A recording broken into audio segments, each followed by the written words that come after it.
Hey everybody, this is Dream, and today we have a WNBA slate. This is the first day of the WNBA season. We have four teams here, and or four games here rather, and we look to have some pretty solid options throughout the slate. I'm going to go team to team here with my favorite teams down to my worst team. So let's go ahead and get started in this. Before I do, though, can you guys smash that like and subscribe button? It really helps the channel a lot. I really do appreciate it. So let's start with Las Vegas, or LAV here. So um, we've got AJ Wilson is the top overall play on the slate for Las Vegas. I think that she is going to have a monster game here. Last season, she was really good, and she is an MVP caliber player. Also, one of the best defensive players on the slate as well. Also, rebounds well. Does a little bit of everything in a solid way. So I think a great player and a great opportunity to have a big game here. Um, the assist numbers are not there, but the price tag is reasonable anyway in this one, and is a great play on the slate. Jackie Young and Kelsey Plum both also have a lot of potential here. I think that Plum is a little bit safer than Young, but Young does have a little bit more upside when it comes to peripheral stats. But I think Plum is a little bit safer because she tends to score a little bit more points, and she can get the peripheral stats just as much as Young does. But I like all three players from Las Vegas here, so all three of those, especially with Gray out, is going to help Young and Plum both be good there. So then we're going to look at New York here, the Liberty. Now, my top two players from this team are Brianna Stewart here at $10,800. Looks really solid, has been solid throughout the season last year. One of the best scoring players on this entire slate, averaging over 23 points per game last season. Um, Also, good rebounder, good assist. Also gets blocks and assists. Sorry, blocks and steals. Pretty much does everything. Probably one of the best do everything players on this slate. However, I did struggle a little bit in the preseason, but looked for her to get going in this game, especially against a weak team like Washington. Ionescu also in play here for the Liberty.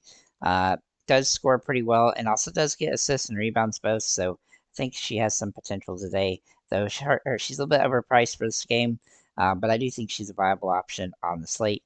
Looking at Connecticut here, uh, we do like two players from Connecticut. Brianna Jones is my favorite play. Very similar uh, player here. Doesn't score as many points as we'd like, but is a little bit overpriced as well. I wish she was around $7,000 to make her a great play on the slate. But Alyssa Thomas is probably the best do everything player on this one, though she's also the most expensive player outside of AJ Wilson. She does good with rebounds, assists, and points. Though she doesn't score quite a bit as much as Wilson does, she does do everything pretty well, and she's fairly priced here. Also gets steals as well, though she doesn't get many blocks, so you keep that in mind. But she looks like a very good play as well. Then we're going to look at Seattle here. Now, Seattle is where we're going to start to find some value finally. The top overall value play here is Skylar Diggins-Smith. Now, she didn't play last season as a result of giving birth to a child, but in the preseason, she's done really well, and she has a lot of potential at this dirt cheap price. She is one of my favorite plays on the slate, and so she looks like a really good option here. We also like a, uh, Agwu Mike. I'm sorry for butchering your name. Anyhow, she has some really good upside here.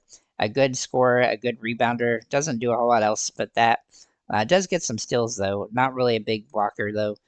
But has good potential today to have a really solid game, especially because she has played well with Skylar Diggins-Smith in the preseason, and I think she's gonna have a lot of upside. One of the better scoring players on this entire slate, and the matchup is okay as well. Then we're going to look at Indiana. Now, this is going to be a team that's going to be very popular to target today.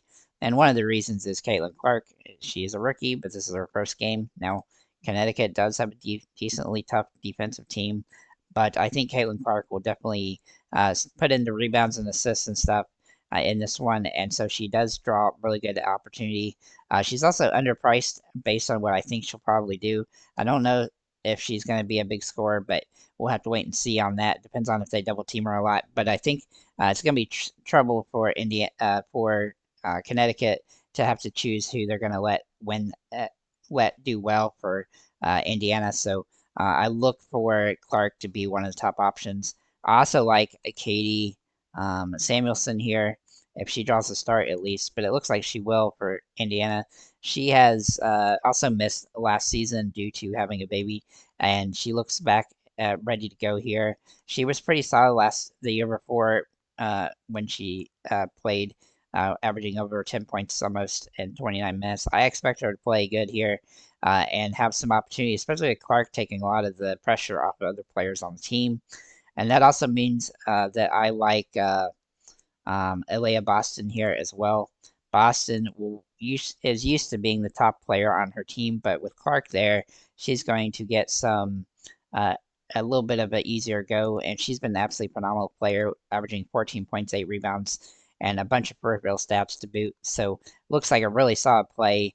I think Indiana's going to be a popular team to stack, but you could definitely stack them like this as one way to go here. But not you don't have to use Boston, but she does seem like she's going to have a pretty good opportunity here, and she's a cheaper version to Stewart or to a couple other players like Collier who have good potential but are pricey in that way. Next, we're going to look at Phoenix here. Let's see. Now, Phoenix has some interesting potential today. With Griner out, that's going to give Birch here, who looks like will likely draw the start, some chalky potential. Now, she didn't play a lot of minutes last season. She only had 1 or 2 games that she's actually started last year. But in one of those games, she scored 21 fantasy points at a dirt cheap price. She definitely has some potential here. There is basically those um, uh, three value plays. Now, you have to note that she is questionable to play. But if you look at the three value plays, I am going to rank them Diggins, Smith, Samuelson, and then Birch just because Birch is the riskiest and she's probably the weakest player of the three. But she's definitely in play as a potential option. Then we're going to look at Minnesota here. And Collier for Minnesota looks absolutely phenomenal here for them. She's a really good do everything player, just similar to Boston and Stewart. And she's even though she's a little bit more expensive than Stewart and Boston, she definitely draws a lot of potential here. However, she's on a pretty weak team now, so it's going to be a little bit harder, and she's not going to be quite as consistent probably. But she does have some good potential today. And then finally, last but not least, Washington. Now they have a tougher matchup than most of the players on the slate. But if I'm going to use anybody from this team, it's going to be Sykes.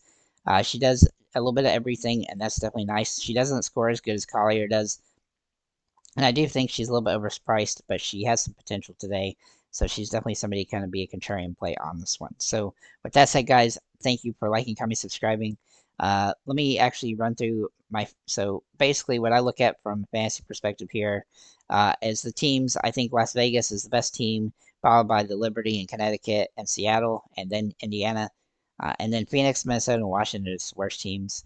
And I do expect the Las Vegas game to be pretty high scoring. I also expect the uh, Connecticut Indiana game to have some potential here for things. However, that could be a bit of a slower down game, so to keep that in mind. But I do think that this Las Vegas Phoenix game is going to be fast paced. So yeah, so thank you guys again for liking, commenting, subscribing. If you have any comments or questions, feel free to leave them below. And have a nice day, guys.